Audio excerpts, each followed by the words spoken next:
Salut les youtubeurs, aujourd'hui je voudrais partager avec vous une méthode simple mais efficace pour obtenir des abonnés qualifiés pour votre chaîne YouTube. Alors, c'est le truc que tout le monde veut, tous les youtubeurs disent comment je fais pour avoir plus d'abonnés, je veux avoir plein d'abonnés, mon but c'est d'avoir 1000 abonnés, puis mon but c'est d'en avoir 10 000 ou 100 000 ou j'en sais rien. Je voudrais quand même amener une distinction très claire entre nous, c'est qu'il y a différentes qualités d'abonnés. Vous pouvez avoir des gens qui s'abonnent une fois et qui vont jamais venir voir vos vidéos, et vous pouvez avoir des gens qui s'abonnent et qui vont venir voir toutes vos vidéos. Et pour moi, ça c'est un abonné qualifié, et je pense qu'on a beaucoup plus intérêt à avoir peu d'abonnés qualifiés que énormément d'abonnés complètement inactifs.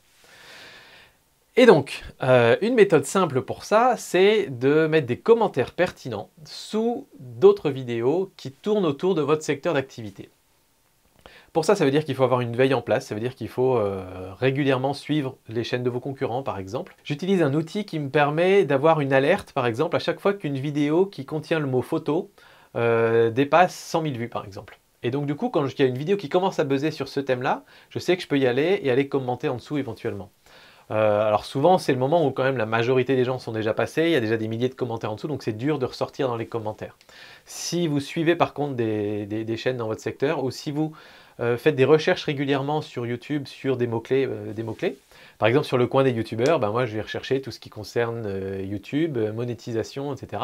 Quand il y a eu toutes ces histoires de nouvelles règles de YouTube, il y a eu plein de vidéos qui sont sorties là-dessus, et notamment des relais d'émissions de télé.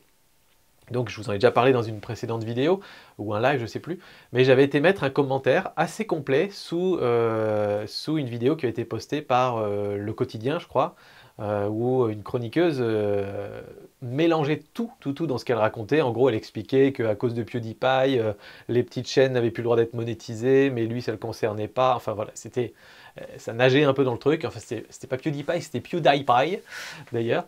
Et donc du coup, j'avais mis un commentaire pour corriger un petit peu ce qui était dit dedans, mais tout en le disant de façon constructive.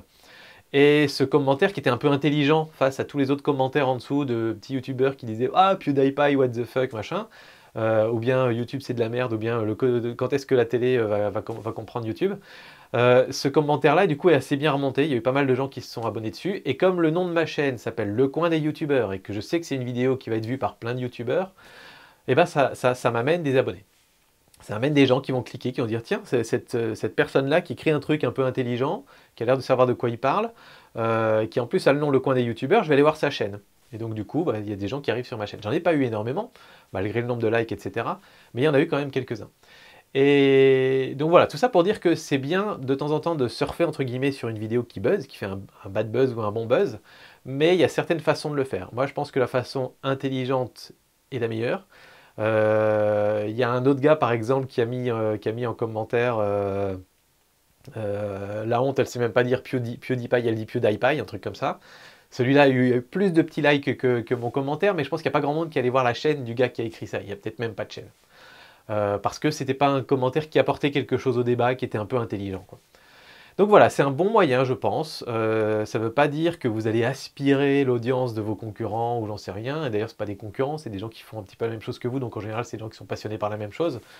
Moi, perso, j'aime bien sur mes chaînes quand il y a des gens qui ont d'autres chaînes du même secteur qui commentent sous mes vidéos. Ça veut dire que ma chaîne les intéresse aussi, qui suivent, qui regardent, voilà. Et je sais que j'ai quelques personnes de mon audience qui vont cliquer pour aller voir leur chaîne. Et c'est très bien comme ça. Donc voilà, moi, c'est ma petite astuce.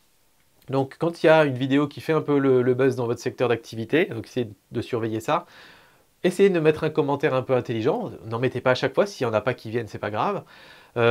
Évitez un peu de faire des blagues ou des espèces de petits commentaires qui n'ont pas tellement d'intérêt, parce que ça ne va pas amener grand monde sur votre chaîne. Voilà, j'espère que ce petit conseil vous aura aidé, puis moi je vous dis à très bientôt pour d'autres vidéos. Abonnez-vous, mettez la cloche, suivez les lives, et puis je vous dis à bientôt. Ciao!